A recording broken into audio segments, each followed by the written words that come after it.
إن الحمد لله نحمده ونستعينه ونستغفره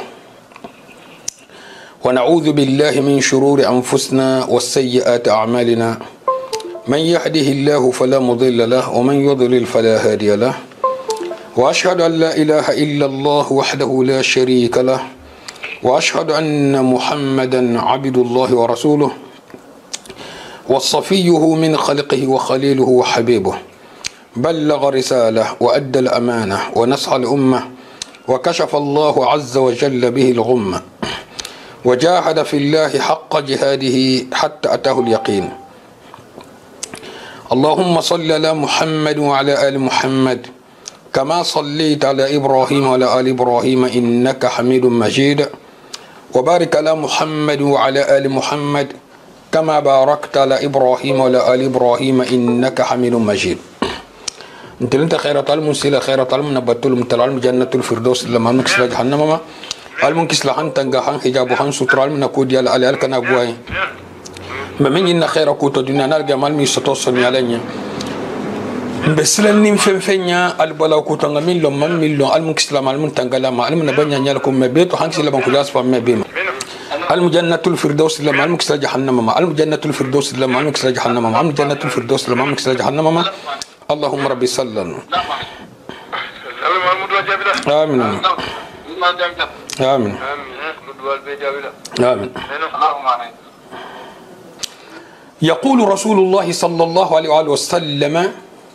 أكثروا من ذكر هادم اللذات وقيل وما هادم اللذات يا رسول الله قال الموت. قال لك إلى كيسون نباما قال السيارو كسايا في نكولا non talla siaro ke dialu kuntulala dialu gurjala e kayan ko mu dialu gurjala ti ko saya senadu mohoni ala daha moltima nim moho hasaya masto atal transe do mu dima ke atal transe sigi no dima alla sigi no ya atal trambe man sayala atal trambe kol madan fem wo fe nim moho hagira madun ka no fe sayal so be kuntu nim mo hi sayal fin kon la sia ni ha min bayi i ha soto e me siwa altala man fanto ba kanu aman wasun telu kanu ha sewa misal to fendo soto la gansaro sewo o man na to waye nyinin ne bar sewo ba tar ya sewo yabata fenga soto ngafsa yabata fenga soto mbele kalminga dia bata fenga soto fanto baya hasewa altala ko kama muhol kanu altala ko kama muhol kanu jonga dai min se sewa a sewa koke akoto ala sewa habben ada kuma ndata munna ala sewa habben woma ndata la ala batu mbawoto na sewa man kan tambila alhalula almun na sewo diala alayin almun na kisila na barul to nimmo ho yaha sewo kusi fasto akoto yaha kherasto sewo me nindima misila batarya ni saya bi kono bay ba fole kon kana sewo sa man tahallullo akoto kana kubula kuto man tahallullo ni fugariya farni gosi bulukulunya jangaro konto filo dunya madenti kumma ni liya grimbo min bela bambe keri nim fata sa ndoro satra ko mbe bata suma ham min nan ma me kiba mo fagana le recherche la mo fagana ki ba ko fi sa ya hankata fi sen kala abanta sa ya wasilam wa jalbi tani wotima alla kila kison nan ba ma hila fonyole la nim min nga yaqino ni soto limaniya kan ise kisi anambaruma nim min nga yaqino ni soto limaniya kan ise kisi anambaruma be ha yaqino stole ha fa kay fa galale bareske be limaniya ta habara yaqino en koto be mo limaniya sto mboto almu alimaniya dilamma na hakilin do ha risala to do kibi wala mu suarba fufana hafidhahu allah ala letter bisman français la bisman arabe la importance de l'bato har man ta beta akoto barin se dole tambe puisque c'est important afolo عند موتي لن أقلق akon na saya wakato to nte konto filla non tente jusuma kasala konto filo nte la sitila walan ahtamma bi jasadi libali na saya koma nfate koto ya kola nkhajun tala فالمسلمون سيقومون باللازم نمفقتا مثل مولسيلو نكولا لو نيامين نكا يتولى موتي يتولى توتبتو يجردونني من ملابسي يتولى بيلولا نفانو بولما يغسلوني يتولى فنم بنكولا يكفنونني يتولى فنم بنكسانكيلا مثل مولبو بيكلا وانت كلا مغتاتي من فقتا يخرجوني من بيتي مثل مولب سيافور البولا على بولا سيافور حاجون تندودولا بولا بولا بوتو ويذهبون بي لمسكن الجديد القبر نمو فاتا ابتالا تالا بلاس كوتولا والمقبروتي وسيأتي الكثيرون لتشييع جنازتي بل سيلغي الكثير منهم أعماله لأجل دفني أكون وسامن سيسوتو ولوموتو من بالا بارو بلوكالا كي بتالي تيرو باديلا وسامن سيسوتو ولوموتو من بيلا بارو بلوكالا كي بتالي تيرو باديلا إلى بارو نيمبلو ينلو جدي انتريسي لحافكو كودو بتكي وقد يكون الكثير منهم لم يفكر في نصيحة يوما مهو من سامن بسانتا فورين باديلا يسامن بيجي لون كلمان سوتو من يميرا kotunga nyinnali aja min kanta amanyi non tay min dablarinte nyimmanyi mo kilimman sto barkanum fure na tanyami ko ngata habadi hide barasala aghradi sayatimmu takhallus minha fure bulu fenge ay bolo tole fure bulu fenge abi de barasala wala le ala mobili lamu ala bunnamu ala dimbalamu adinnamu ala godilamu man sayalamu sikantoto مفاتيحي كتبي حقيبتي أحذيتي ملابسي فريلا كنينغلو إلى مغسان كنينغلو إلى غودي كانكيرا كنينغلو إلى ني مغسانغلو إلى كتابولو إلى ساكي إلى سوليلو سمتاني مالو أن إلى بولار فنغ نيم بيب إبي دي براسلين بيلالي نين دودن تتولاجي وإن كان أهلي فسوف يتصدقون لتنفعني nin khatara fure la dimba lu sonta la ko ala dunke mo lu sonta mil ma keta lalti no lu sonta tumado ala fa no nyi esente sadaqo te fa munafa sa si fure ma wa ta'akkadu bi anna ad-dunya lan tahzan alayya wala al-alam akoy kha assuré ni fata lu minna dunyan te sunu li la kola havo ko karsal fata bi nga dunya nga na ko labla bi no mo la ko etala correctement ito ba ko ta hala ila programme bataboji والاقتصاد سيستمر ايكونومي من بمول بلو بمارشي لا وانت لولا وظيفتي سياتي غيري ليقوم بها اترم بفونكسيون منا اتانول بي لولا نو اترم بفونكسيون لا تبتا بوجي دونك اتانو بتي لوجي بينما انا الذي ستحاسب عن النقي والقطمير وتموتو اترم منا اتل بكروسلا itaminga ko infondi itelbe korosla adormama koto tamare fatu nonte tamare sulo mimbe tamare kululu fe wo kasabo baro itelbe korosla awwal ma yasqutu minni inda mauti huwa ismi fem folo min nim fure ase bo fure bulu mo na fata fem folo min se boy bulu toko itokondi ka sante abdullah tabutu abdurrahman inte awwal ma yasqutu minni inda mauti huwa ismi لذلك عندما أموت يقولون عني أين الجثة ولكن نمو فات إسافين كفري منتو إما فان كو كارساي منتو ولا ينادونني باسمي إما يمو كلي أتخولا أساكولا وعندما يريدون الصلاة عليك يقولون أحضروا الجنازة ثم منني لفت سلي ما يسافكان ناسا وانتيت إما يفكان كارسات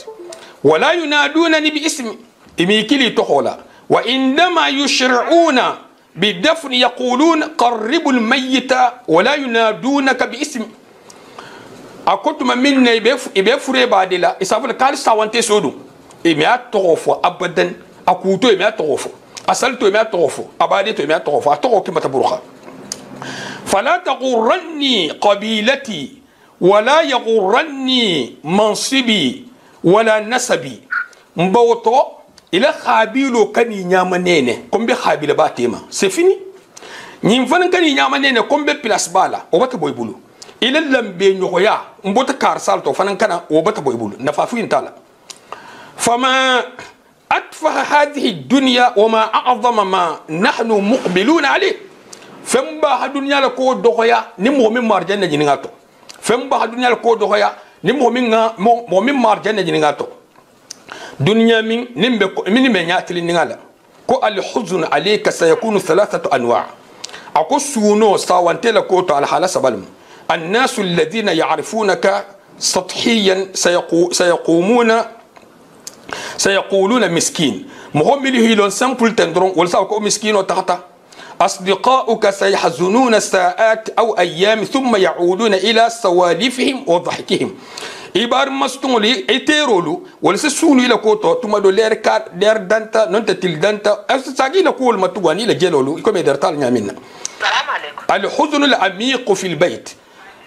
سونو من سكبون ولا سونو ودينو تنياونا أحدك أسبوع أسبوعين شهر شهرين أو حتى السنة سونو من سكي إلى كوتو حسا سونو بيتي ولمو إلى ديمبال لسونوتي وسكي لهوكم ننت لهوكم فلا ننت كارو فلا ننت حنسنا بريساتا ينفرن بطبان ومن ثم سيضعونك في أرشيف الذكريات وكولا ولا سونو كولا سانكينو يسيبلا أرشيف ركونا كنت يسيبلا دوسي كوتو الكولا فنمر لنا كولا كاسا ترمب كيري دنيا كون مسفيني هكذا انتهت قصتك بين الناس نيسان كيلين ينتبه إلى قصته بطبان بهول تيما وبدأت قصتك الحقيقية إلى قصة الحقيقة بتدامت وهي الآخرة علم القيامة لقد زال عنك الجمال والمال والصحة والولد لقد فارقت الدور والقصور والزوجة سيلين إلى كينيا تحت إلى نافلو تحت إلى كنديا تحت إدين البتا تحت إبتا إلى اللول فتن أن إلى الشاتولو أن إلى ديمبا أكوتو إتل تحت دي بريجت أكوتو إبتا بويبولا وبدأت الحياة الحقيقية إبتا حياة الحقيقة دام تبطو الحياة الحقيقية والسؤال هنا ينكروا من بدا ماذا أعددت لقبرك وآخرتك يهم من بريبار إلى قبر إلى القيامة نيني بيسك نيمين جف بيه فلا مومس كدناتو هذه حقيقة تحتاج إلى تأمل نمو الحقيقة التي موقع على دمين كتو أحرص على الفرائض النوافل صدقة السر عمل الصالح صلاة الليل مبوط من سينفا نغلم يوما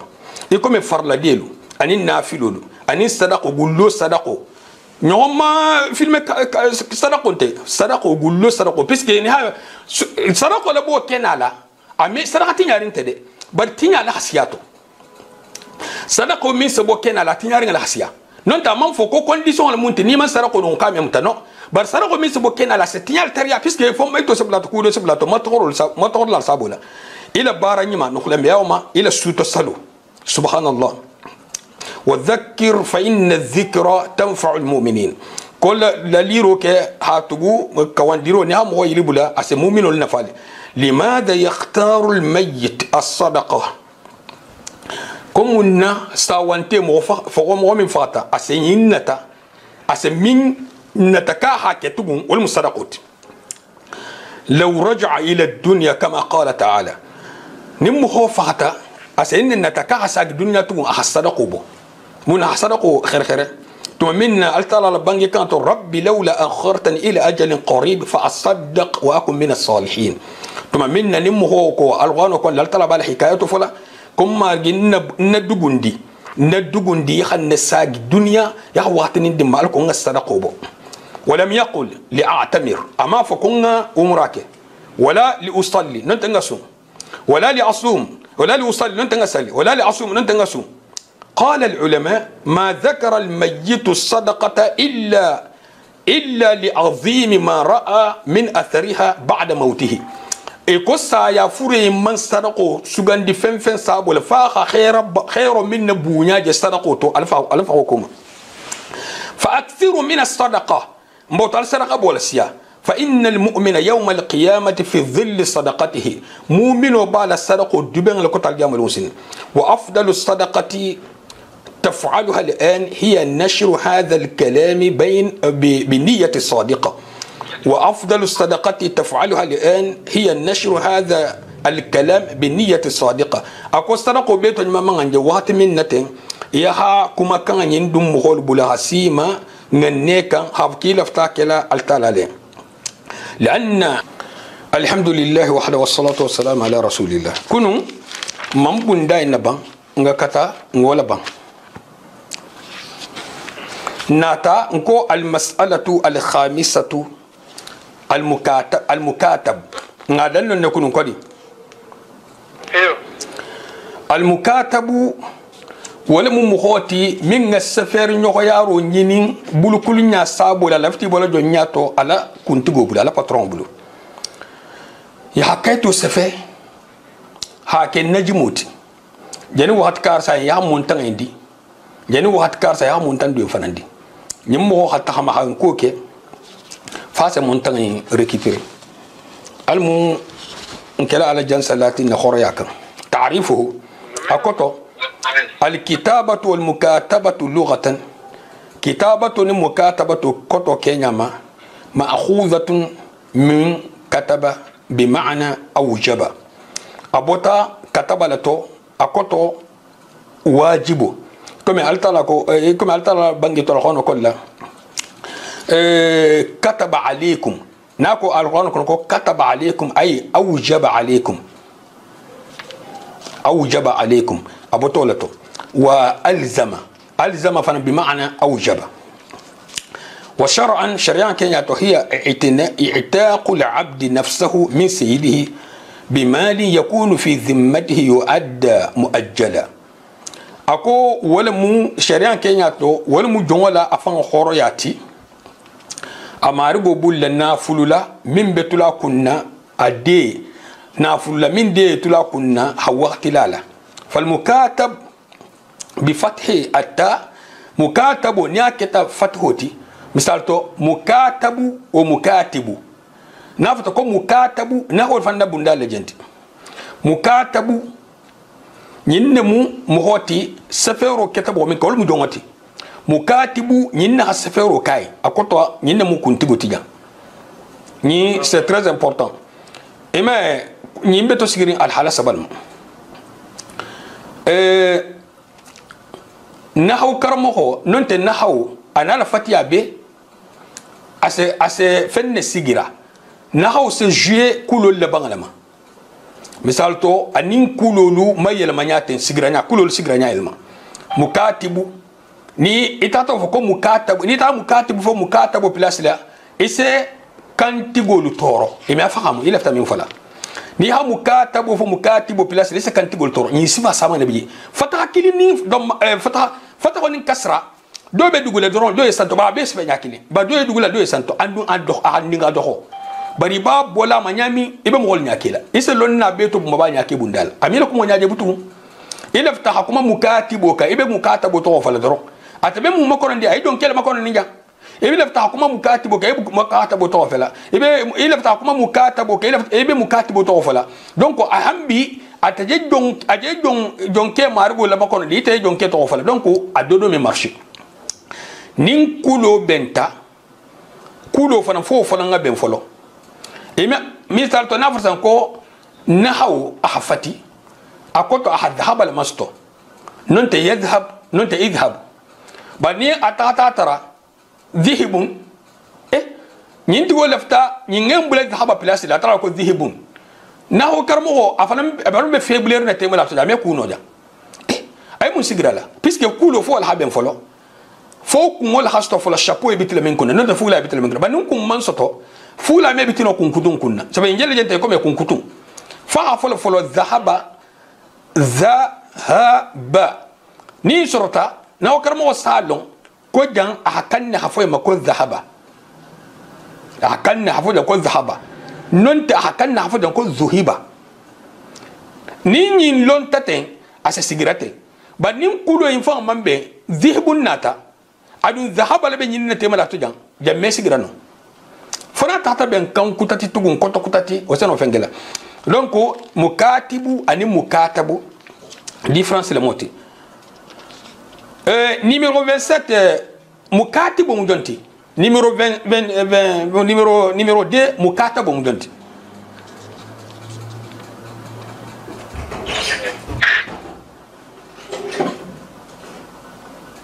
kon la téléphone ma gundu ko ngol fala mane ajabe ana atul be ni wokila aje ke yalla ke ko to nyanga nin do ha jabi do ha to jabi mutu nam ndeta to même ba ko nyinina wol mu jamanti iyo ndolo ma même ba ko nyinina wo so fonyadi mukatibu fo mukatabu mo ba ka so sangala ne malama docteur dol bata Nigeria isaba ko Ousmane Haidara mfa ba ka so ko mayin lon ko mala nya silanya danga ko bar ko londo babulu atata digi adol ma ni o mambe bon e hoke mo ba ka war mbati temala tono a question de man poser ma ako différence yon be maktabu ani maktabatu tema al maktabu wal maktabatu puisque problème yi sam rôle sotole si bu le ñom place la dum molécule titi donc ni sifal fana bo ñalte mukatibu bon bari mukatabu ni mukatibo itolu fahamu hadi hasiya maktabu ani maktabatu ti puisque maktabu asa munu ñal mo hoyen wato dolu maktabatu la i kenyeri ngi hakilo chauffeur ise do dum dobulu ba do ñi e même dunu ñabul puisque règlement la munte même be respecter déjà bon moment sto mi sal fatan nyaballa bay ku fulal gamu nin do fata nyami a control wa kum do net hukumul mukatabati wa dalilu dhalik akito munti mukatabatu puisque li tarben kuma masa mo ba fala est ce que dalilu bala min sa ta ko asakele al kitabatu jaizatun mustahabbatun ako kitabatu yinda hatale ay makanurin fana amanda hadronde ay makanurin wal hakoto adda hata asano kela ake nafantala ake balia mena mantorti bal mustahabbatu barajo botole jaizatu no tatake ngane kan wose barajo sto ngane sabul idha talabaha al-abdu as-sadduq al-muktasab القادر على أداء المال الذي اشترطه عليه سيده أكو أدختا أي مكان نورين نين خاطر جونو تونينتونو ميتيه تيغو من سنو نافولو إن سرالا أكينياتو نافولو من نالا كنتيغو على مارغو ها أفر لياما كيبي نسرالا نيوم أسنولا تونينتونو الفنمو ألسنو أبلالا كيتونتو لقوله تعالى ترى البنك سابولا والذين يبتغون الكتاب مما ملكت أيمانكم فكاتبوهم إن علمتم فيهم خيرا أكمل اللفتا كتابة إن ألا جملتو علي سفر نهاية أكتو على كتاب المكاتبة إن كيه نالو خيرا لو يلقوتو وليوتي فنيامو مسيبو بيلا جيلتي بسكي إن يعرف فنياسو نمو كمتو لجا سبحان الله كنا لها إلون كتو نيانتو لون نالبولو adun kuma ka ila to idan nyima ya ina la khaira li ko to khairo me dam tan to nyalma puisque na me to nyal fala ko me bonato bal ba folle ko ajeni min fotte satra to nyal munti baralme alme sonno hatugu ninna hafusa antana la kela asanan bula kukutato sabanyo ho min ahkamil mukataba kito dolu bala o falenti يعتق العبد أو الأمة ويصيران حرين متى أديا ما اتفق عليه مع سيدهما أقول جونكي ننت جموسو إفلوس خوريا ني خفين سرا من بي كنا نيلا مارغو بنتا مما ني خو سرات منا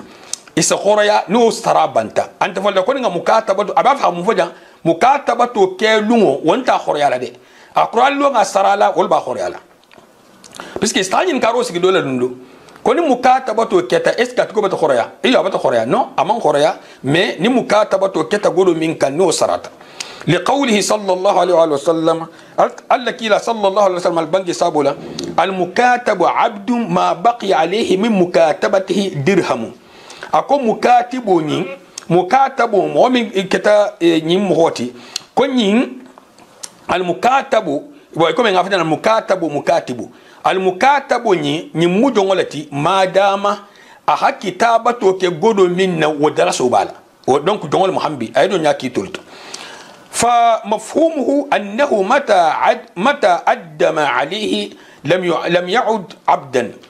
ويصير حرا بالأداء أكوكم وكتو أحد نافلو سرا لولو أكرات سرا لولا ولو أبتك حرات نين نافلو سرا لولو جنبوت أنت كونديشنلا فونغ دونجان تام وول مدين فونغو نو تاسي نو سيدو كيلو درون باري ناكرات نافلو كين سرا أبتك حراتي أبلي كم نيم فوتو سرتي نيم سوتيما أبتك حلالوت حتى ما نيو دنان كسلا حجام بلا جهان توم كوكتالت باري أبتك حلالوت لا يؤتق العبد إلا إذا أدى جميع كتابته لحديث الماضي donc jongo men khoroya fana kurata fanga be sarala min ba kunna e comme hadithu min jantambe wala ul mukatabi yakunu li sayyidihi idha addama alayhi ako wala ul mukatabi akoto ala wilayatu c'est-à-dire al kunya bisla o mu ala kuntigo enati amari go enati aha fanga khoroya min bulu na hala na fulodi ata trabata ke maulati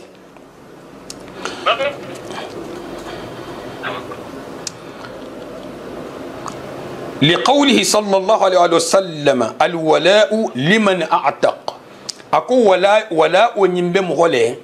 منا خوريالوك ما دام نيمبوتا نيمبولو الخوريا سرطابولو أنت هنا دم لك كمكاتبة الموبين ها خورياتنا هم بيلا ولاء با أتلبول على السيد ولاء أكوتو مثالتو أتلسي بيسال كونيا نافع سنة كيتالا ولا كيتو دول بيجو كلمه فنا مثال تو مولى ابن عمر رضي الله تعالى عنه ابن عمر مولى اتلها خوريا براناتك مغنيماتي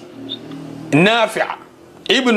مولى ابن عمر ننت حسامن خوريا مناك ني تقول انت نافع دونك ني تو كوتو مينجا تولا وكوتو بولتام نافع كولي نافع اكوتو منفندير لا عرب كانتو نافع منفندير لا نافعة منفندر لا مسو دونك نين تو بلا تا كولي هاتو ابن ابن عمر ني ها نافع تو زاكم مولى عمر مولى ابن عمر نين ترم على برادروا بالتي على باروت وعلى السيد ان يضع عن المكاتب شيئا من المال الذي كاتبه عليه لقوله تعالى نين حنين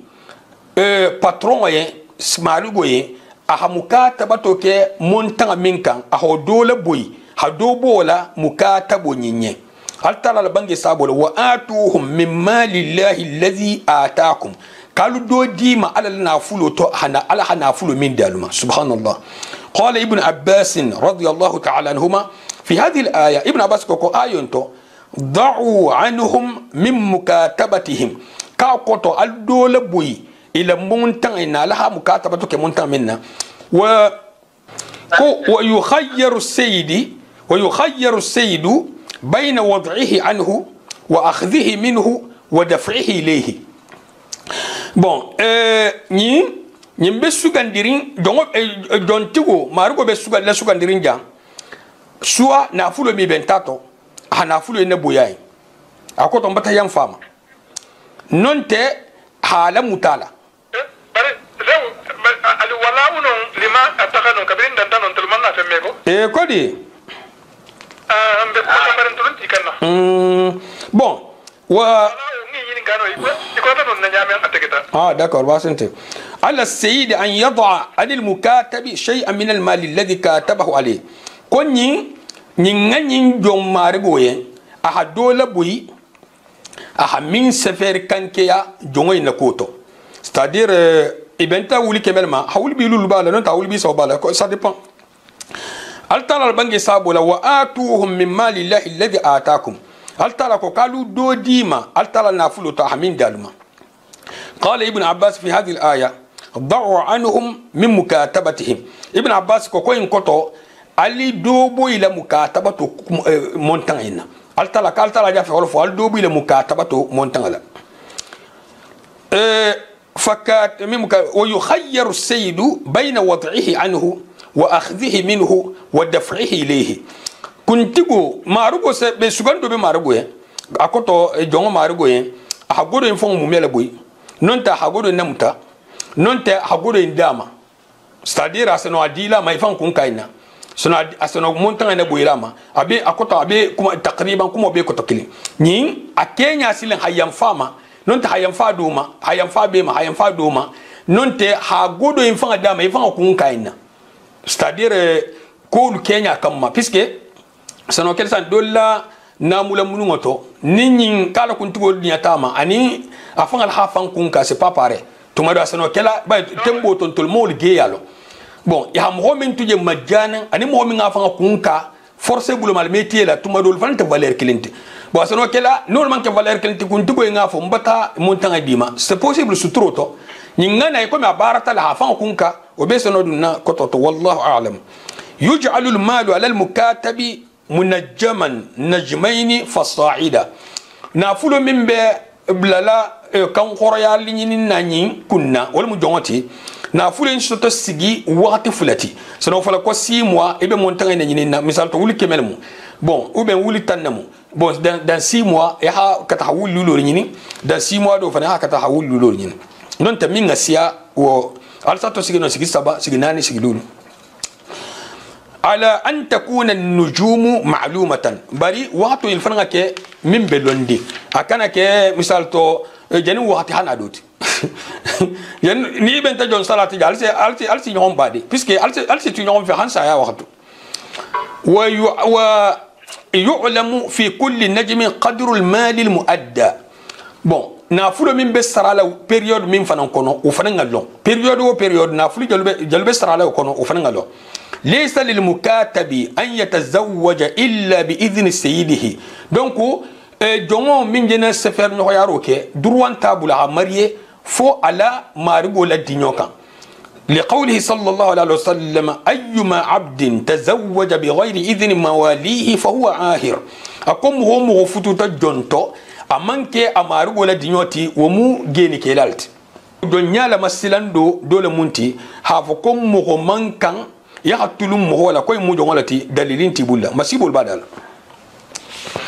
yajuzu bai'il mukatabi muhammin mukatabi mo koynti agago dagatal wa tabqa al mukatabatu wa tabqa al kitabatu alayhi fi yadi mushtarihi muhammin asan ala kitabatu ansitun anu wotema فإن أدى ما عليه أتق ني أحفن سر من باكنا أسخريا ويكون ولاؤه لمشتريه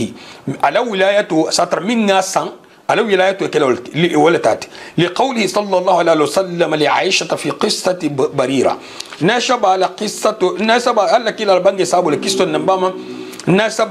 بريرة على قصة توتو اشتريها واعتقيها اكاسا يخا خوريا فان الولاء لمن اعتق هاتو ولاء بمولى منا اكون منا كان خوريا لوكي دونك ولاء بكلي تلني ها كان خوريا عليكم السلام ورحمه الله voilà qu'est-ce qu'on peut vous dire ni ito mo be mo bulla sile e ko kan ko pati kan khoria hare mobiliser le fa pensara ba fi sa ni ba fe kha konkuria wonya asu gam ko ya wonya gratuit hare am pensara ma e kha yam ba ma hake asa na hidi se don khoria am dal so di ma lebnu umar wala khanya beti 20 je mi nga fi sauti namo wala khanya beti do mu konta filolti misal to mo goni ala bara dinge inu ala jongo ilema abuloti ilema nyati ko me janga kanto yille mu buloti ilemu nyati donc ami horoya no majana ba do biye hari jongo lefta hafan horoya na man so ameke marugo me so ni marugo man so ameke akoto na la patron man so ameke bon y jene solution le jene na butugu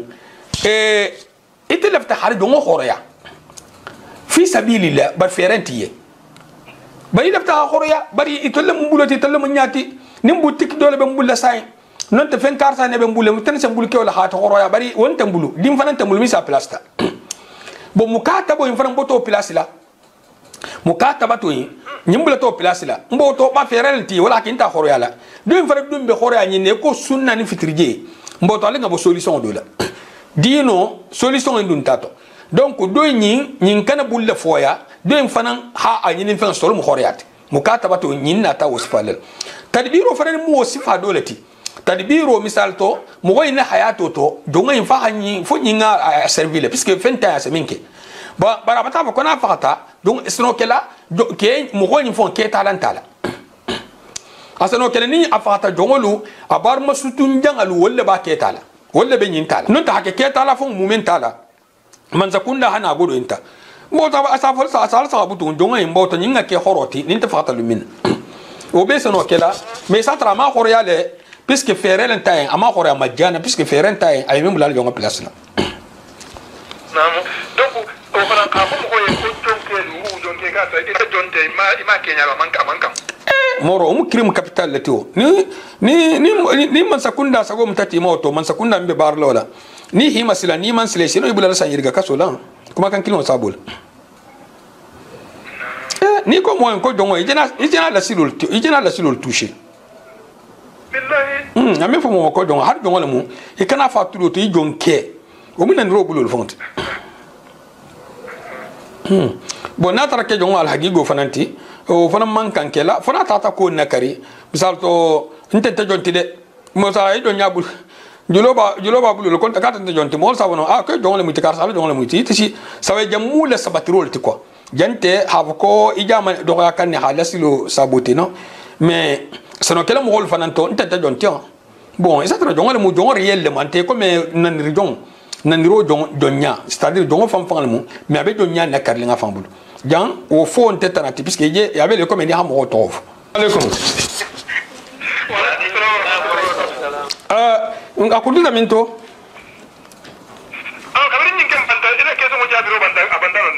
Ah, keson ken gabiro banta kwadi. O banta le seu mo be.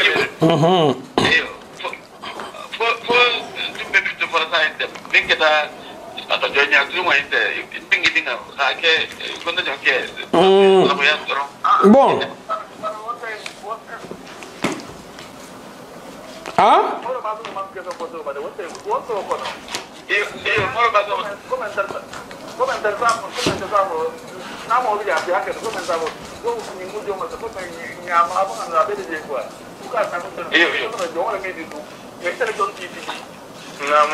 voilà. Man kumo nyaje.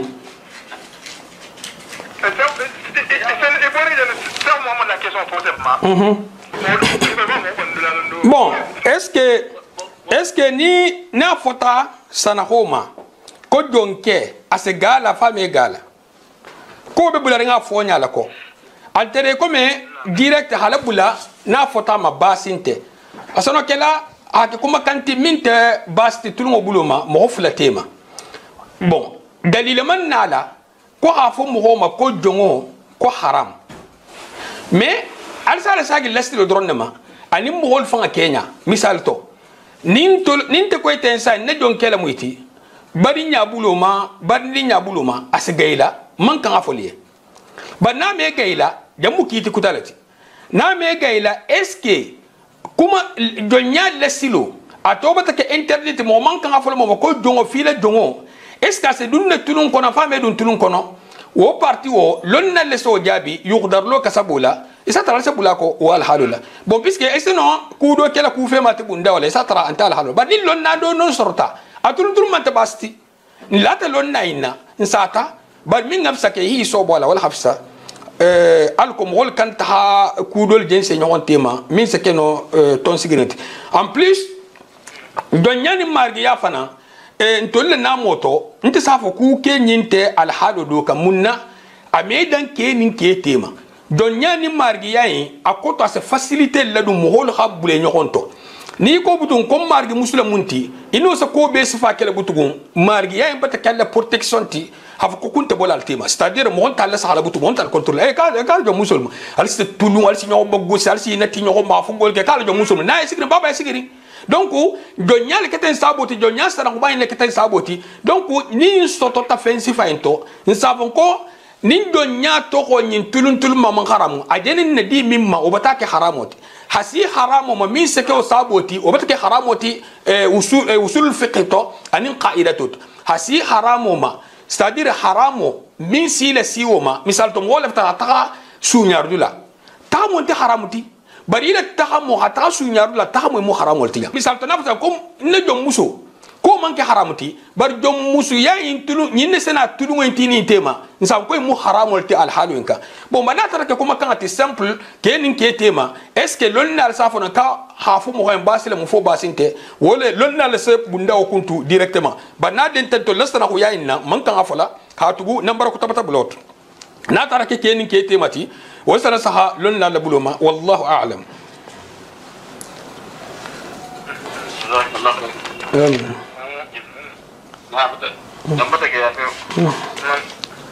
bon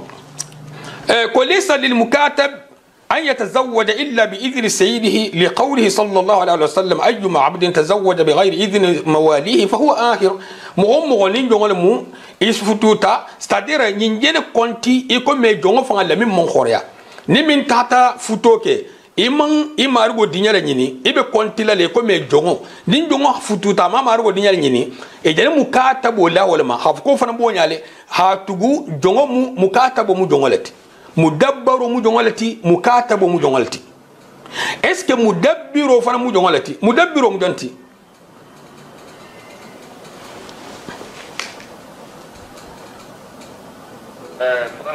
alaykum assalam wa rahmatullahi wa barakatuh na madama amari ala patron bekeri jongo da munala patron batado mena wala na ada na korea barakallahu fika ustad karamba mais ibe ku kin le sahalage sa ntambe difference ni ngado ko nasa ita hakilo jan ta dingira kilinama mukatabo ani mukatibo mudabbaru ani mudabbiro bon ani sifado kuma ta mudabbiro buje mudabbaro bije mukatibo bije mukatabo bije bon tanje kuma na hawol ma ngamira jani tabenala ntambe kuma lo osifa dol masay jan mudabbaro le munti de mu mudabbiro lati mudabbiro na nenga ko jomoye na be ta makenya da bar pinga ko jomoye abu fonni nimba ta ko horo wala mu mudabbiro ti wal mufa'il ismul fa'il mudabbiro le joti donc mudabbaro application keto wala ka e ko me fongo be nyamina donc mudabbaro ni farbe jongola ki jonyana ki to la to ame fo ko nyi marigo bata afoko na fata luminna abata ke horoti mboto horol mu anta ki titala ame fo ko nyi marigo bata akitabu nyoya komboto mukata bato to nyene du tema abata ke horota be horol ki tol no alla ki la salatu wasallam ko foni mimba kunna hodilu minna me madama dirham bala dirham kili ngabsan ko wuli tannamu dalsi kebe total ne dalsi kili total madama la ko marigo mandinya hambi abe don la kitolo to nyinde mu difference puisque participe au aseno mo nyamane la est ce que kito be dam tala la khore kito dam tala se faire lungole ba fay dam tala saralo le ban lungole jang ay dam tala saralo le ban lungole c'est très important mo il dino ta kitabo ni sunnoto ase mo beaucoup samane to ese kito je sa kitabo ni sunnoto ya talo na bal trebata ara wala bara bunda badola ya na doyi hatambila ini la mobile kutanin hatambila hata yendo mo camion balbe korkor li honfer bismonna puisque mingi te jabi et tout le monde oje ni hoje ni farante arayo na tela ni se katane yibari se be mo hawala to bulaja bani haje jene kato yilu bulaja hakulo berbeti honna man hadithu losto nan la kila ko nyama kisson ne mbama ka me khoroya fona hafinge be sara dambutu me afon ko lonna ko asa khoroya la harama be sara o mais ça c'est impossible mustahil avec non bon ولا يتسرى كذلك الا باذنه مثال تو مو ني ابتالا غولو كيلولا مو ملستا كوم كوماندولو حتى كيلو لا كيلو ميم بريفي سرياتو amekeno ame fana baro keno bara nyi malamu bara amekeno fana ha fa la kuntigoye donc jonga la problème le muy beti mo hakan hi inya la kamimma donc conséquence milu bala ya hasiya wasabu la mo hakan mo si fa tomta adingiral bari inya lo de lonna lu sotota kani tranga ke jongotinu alla kila kisonne bama ala bange kilin sabula subhanallah mo tono nyini nyala sa alla kila ko kisonne bama ko nin jongo ha marigo hakodi nin jongo ha marigo hakodi aha sta altala hakko hala kunti go fana hakkodi saraful albay donc saraful nyinte mo fana nye fodo e to nyabal tara hinante yalla saraful en fana te mo fodo ngoni abele ko be kitabu yango mo me yin na take hakka kitabu yango ti bar tono sabula mo do saba nin kitabu yango hala ne ben mo la batu ana ta ben kila lam wahatu sallallahu alaihi wasallam ana ta ke misil moti saraful albay donc ñi mo fulo be saraful albi be almu sarajima almu saraful dila ma har man tahabo abaro la hatugu abaro hagole fana tal hason ya minni mbota almu de mala akul alaikum salam wa rahmatullahi bay mokono naam bismillah wala ni mani ga passe ko la ka ta mare ana ko ke ta ke ma wala ne afrique nyama ko de ko ko niger ko ke ba ta ya nyaaje tani ya na hadi ko tiba bolun te de sawture la hofo tiba bolun te tiba bolu wala ta do nyal ke mo hol kon wala aw ke ba ko to ko ta no la janni tuba da fe bua mal ke ba da mu ana ya se ba ana dingil be ana nyaaje ana ta da ka ko ya ko di ka ko ya bua ya Orke se fune wanda ba fala pare nake ba na ta ka korea be sile wala ka korea fi wala janna wala bula ko ma ko se ta wala ko man ka nya ko alana nya no wala ka korea ko bon al halaf lale na man ka nyama ame koreano alla kila kison ne mbama atel habunda ndo balun kila ma fu mo le kalbata korea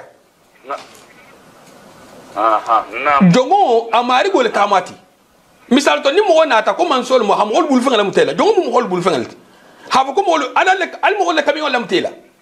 ça c'est impossible mais na ko donyam bata bato be hanele jongo songo la muta jang ala force ni seno marché la al haladuma donyam bata bato jo be hanela jongo songo la muta bara hali jannemu nteme a garantie munna alla kila alayhi salatu wassalam ani khulafa miltan bitam manyi mele sorto hafo ki hafo le don tigoliye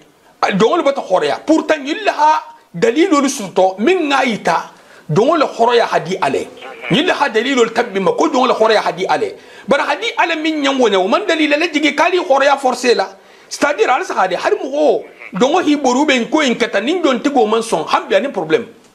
voilà mais comme on tolfan na jamano kan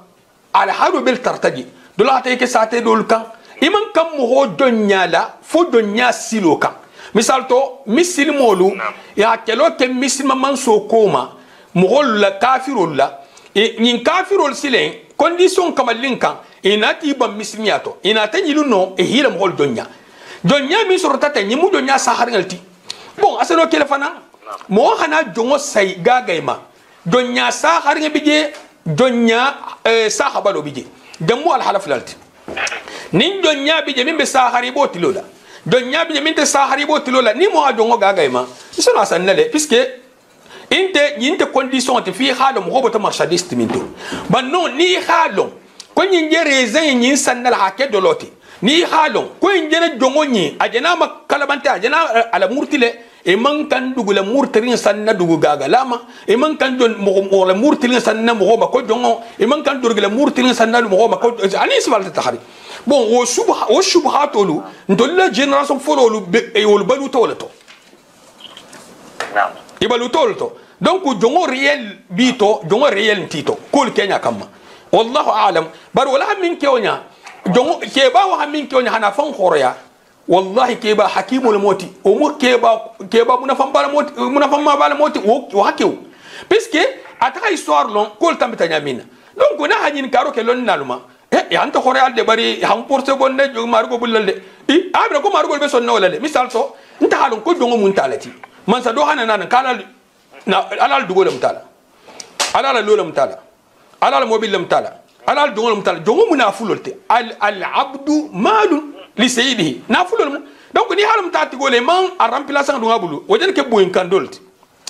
mais sawture al munema lama al marjanna kallanke di lama yam falama bon abente wati minti afan terbe obligé ne hibla do in le puisque te babo le jonya bata lo bala tellement alaf tabe anya tano ke tay neti ko ha fata ngel fanantu union na jonyato c'est to bento hadul quoi ala régime terme marché non a jonya intato ha tugu tibabo lu volo wor batana jonya boyin kam min te keri ndol fer ngana nyon tu jonya ko to c'est to mo supporter non bon wala ke akusi falo ibe fenger mbetge hari mo benta sifata sama sama ba kelo nyale ha tugu ibi ko bolo to bolo jonya bulu hambi be jonya sabatriya e be dunnal to tugu wala be dunnal to tugu ba nal be ke to khoroti albi ha khoro ya inkili seulement ni be ko kele ha ke dino buluma wala hafsa bari mo min man dino karan o me bula ko be ko o je ne je la konte fatafin ta jonti donc fatafin ta jonti donc jontenti ni be mu folati ha ko be la to karan nalo nyang be na so amin ya naam naam dunia al-haqiqu dunia al-haqiqu virus komandi naam naam tadi waktu jambi da iko dino kilo hatara mo yo mitahaki wo mu jongo haqiqu fa dati ubi mo do khatara ala mo ta atinga gole ya kama akataka ugaga mo kodoma iya gofana mo jongo pita jonya al-haqiqu mo al mun gisla gol ya sibo ma bon khoro gago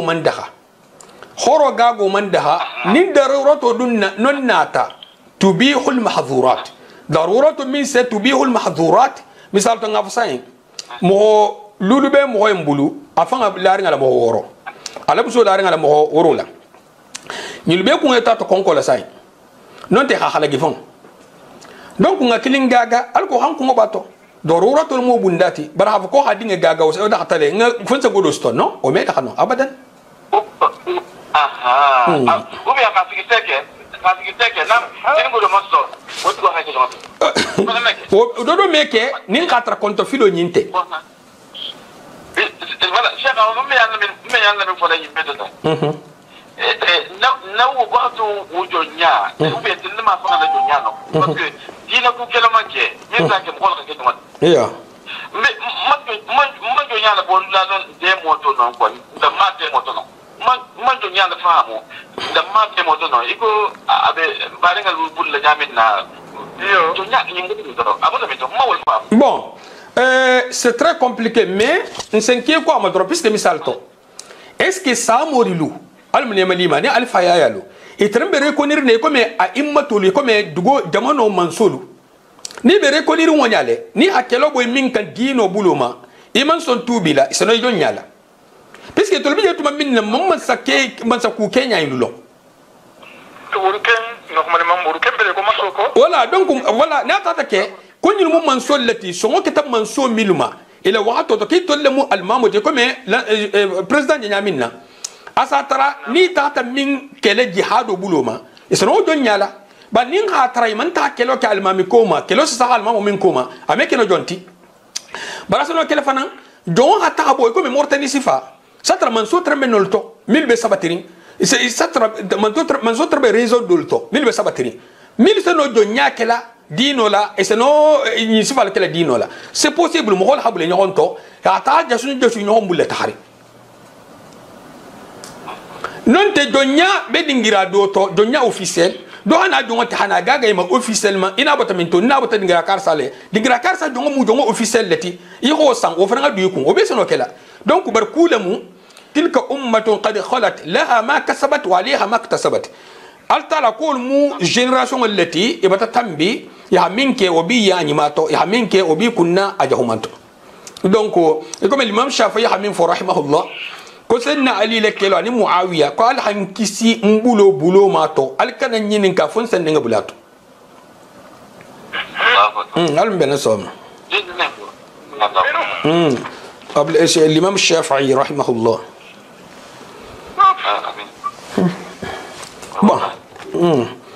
bon faraido nyin nga dondin kento harin sena tola man sen inshallah بسم الله الرحمن الرحيم الباب الرابع بندات منانيو الفرائض فرائض والمواريث المواريث وفيه مسائل الباب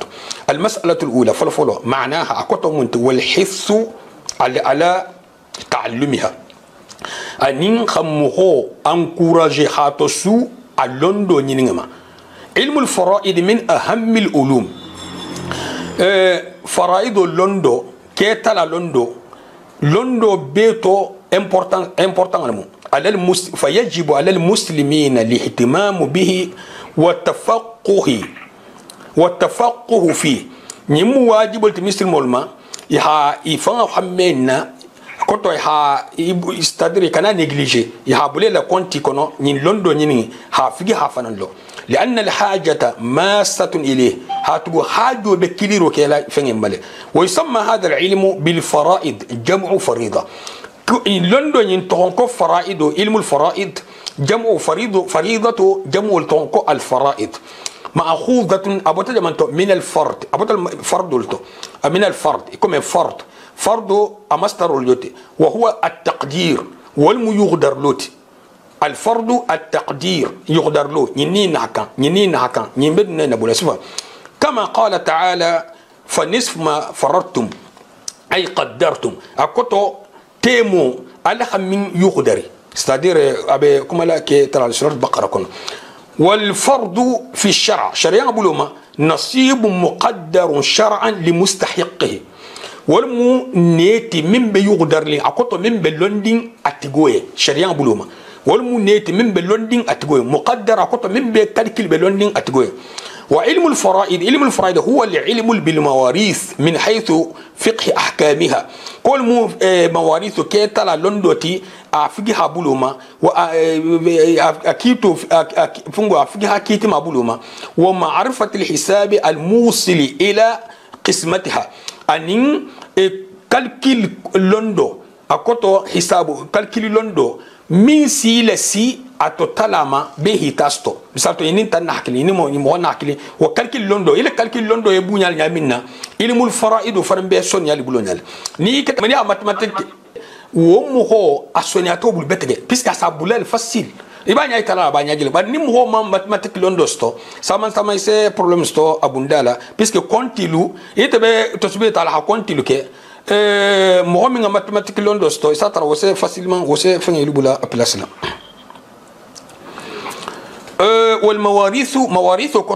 مواريث جمع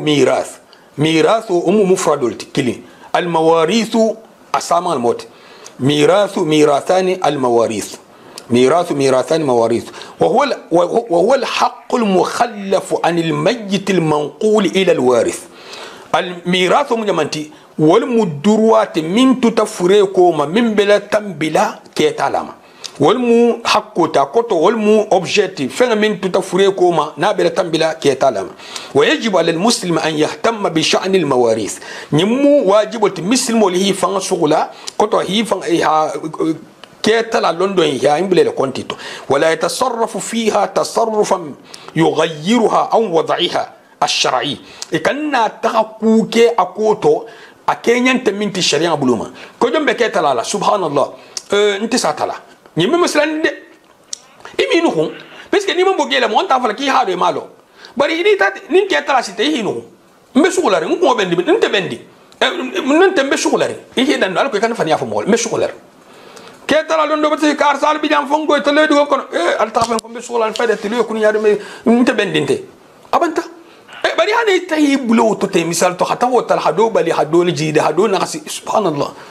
تفهم على كالكيل كينيام و بروبليم بالتي ادو ايما تونتي ياناتو سيتي فون بلا نمبر سموتو المون كسلاما التلا سمو كسما فيورث غير الوارث نيما تلا نياما من كان كيتا ممن كان كيتا لا ولس كيتا او يحرم الوارث من جميع حقوقه ننت من كان كيتا هو فون بالي كومبليتمون او بعضه ننت حكي لنحسي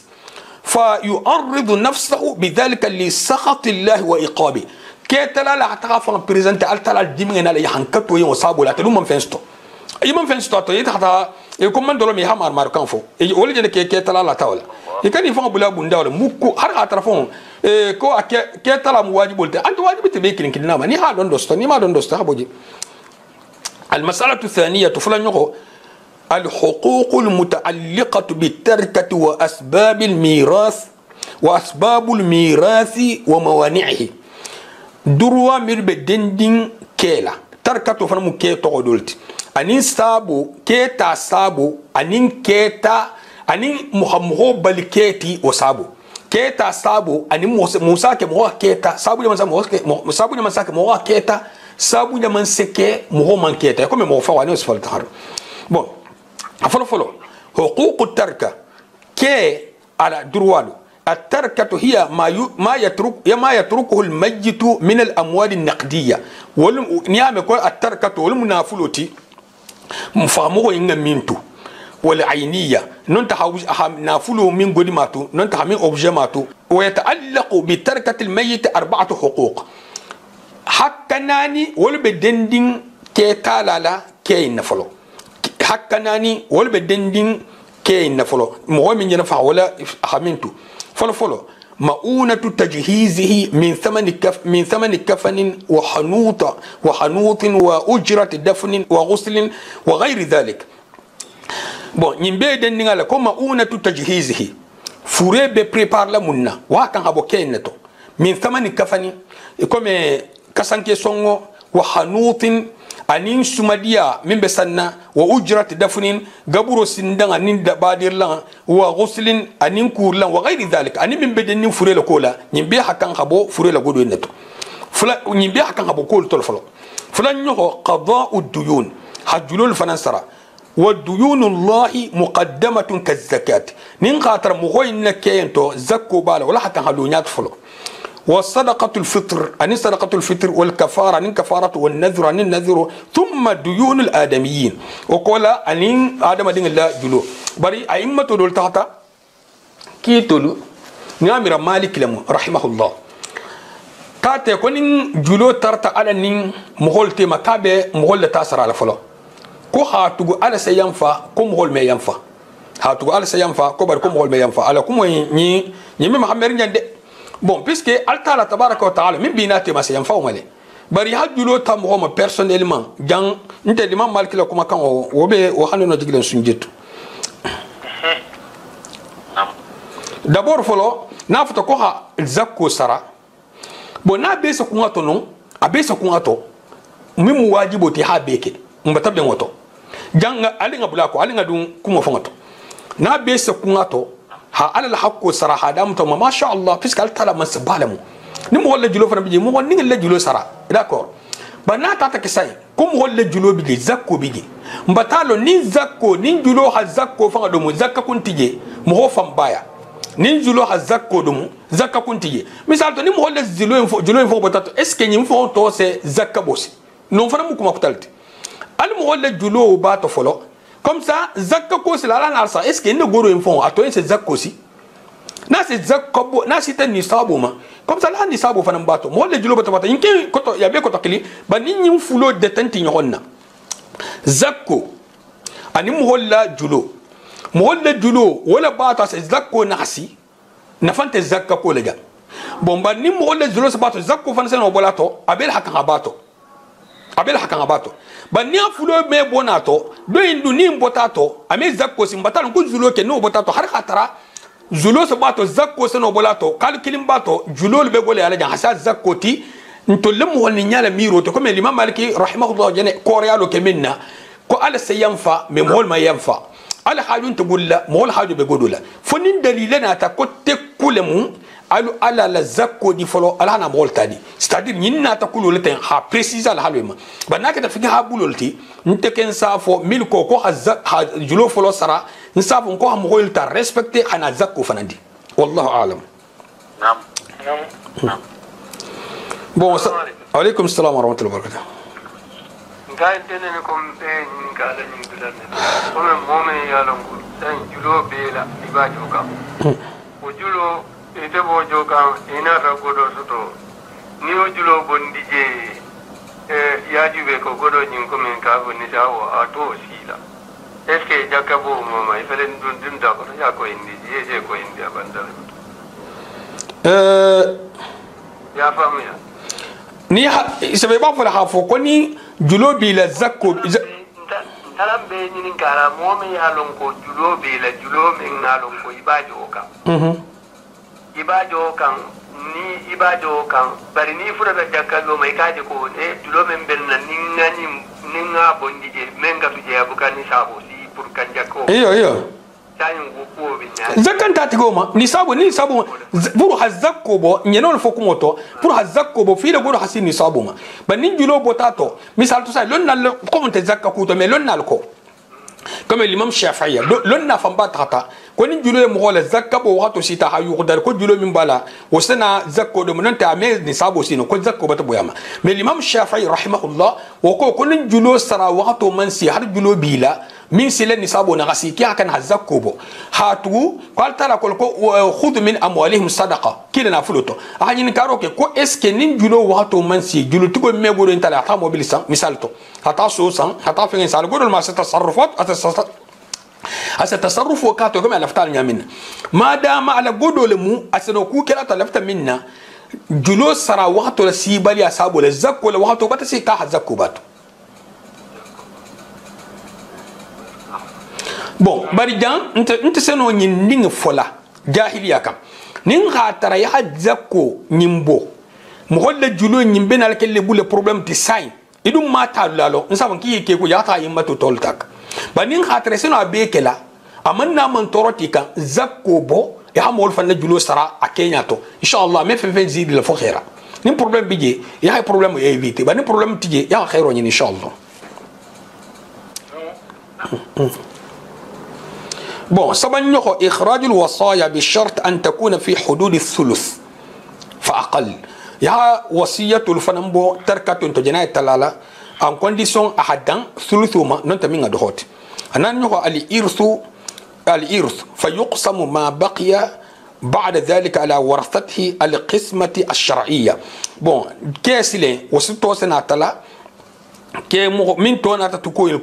il be ko bokola yin to sana tara ke tala altema min ngata min sto sharia buluma wal irthu huwa intiqalu mal al mayyit min ba'dihi ila hayy niame ko al ir ko niame irthu wal muhanafulo bo fure bulu fa kola halataha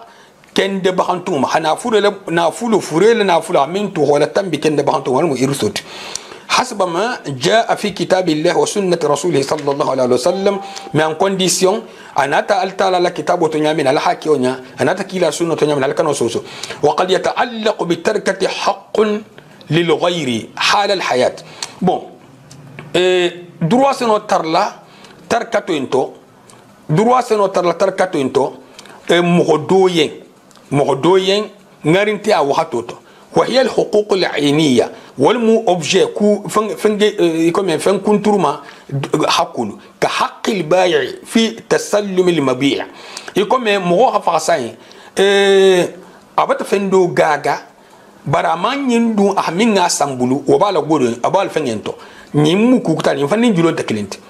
أبت نيندو بسوسيتي تو société ñi adoy na gudo babula fana do ben bulu wo fanni julon ta client akoto ani mo holle droit be dundi ño hombulu mo hol tabaku mo hol ta min ja ko fana mu ko gutalti wa haqqu rahini fil marhun ani mo minga tolmosigi amin tolmosigindi fa hiya tuqaddamu ala tajhiz al mayit lonna al coinse bulale fure ala préparation nya folo li ta'alluqha bi ayn al mal qabla sayruratihi tarka hatugu nyinte de ka hagodo mintu wala munti ali nya lo kuma to de nyinte godo tira mintu doy mum hol talti folo nyimme fo ko tarika nin tarika to nata mun sabato folo julo misal to mun sabato folo wasiyatu mun sabato fure to benge anin kasanki nin kumbe de nola bar wasta bo munto mo ho fa la godo bar godo min be bular ngala godo to also kem batol folo jani min jena madan wolbe do benala albata je fahamu ان شاء الله دونك اسباب الارث انسادنو اسباب الارث ثلاثه وهي انسادنو ان شاء الله حنجني وقتكتا المون بين سوما المون كسلحان تنغا حان حجاب حان سترا الجنه الفردوس لما المكسر جهنم ما المون كنا ديال حنكسي كنا غوما بمنين خير كوتو دنيا نال جمال مستوسن يالا نيمبسلاني فنفنيا البلا كوتو دنيا جمال المون كسلام المون تنغلاما المون كنا ديال حان كنا بديا بخو قالتلا الجنه الفردوس لما حنكسي جهنم ما الله رب سلام آمين آمين آمين alamu solamen norola kanake amu kala famulan kala la barala آمين alamu sanya la barala masaba kanake alamu kadra la barala آمين alamu kadra la barani manto masaba kanake alamu kadra la barani manto alamu kadra la barakum wa ya ilahi masaba kanake alamu di ma alamu indalna alamu jirbu al-ghafar la alamu jirbu al-ghafar la alamu jirbu al-ghafar masaba kanake آمين al-ghafar la إنه غفر منصب ميتل بيترى لما طبعا ما تقول لك إيه بيجي نبغى غفر يوم اللي بقول أنا كان نفسه نجوري بارين النبي تقول كده يا إذا ما سمع ما تقول لك يا هذا ما ما تقول ما تقول لك آمين هذه يا بنيا تقول يا حجاب وسكرو دي درجة ولا يا إله ما آمين إذا أنا بقول ما ما يا إله السنة ما ما تقول لك آمين بدأ ما يخلي كسي بدأ ما يخلي كسي بدأ ما يخلي ديك سنة ما هو نادا سنة اللي يندل هذا آمين يا إله يخلي ديك سنة ما هو يخلي آمين تبعد جزيرة هيرد قرابة 9200 كيلو.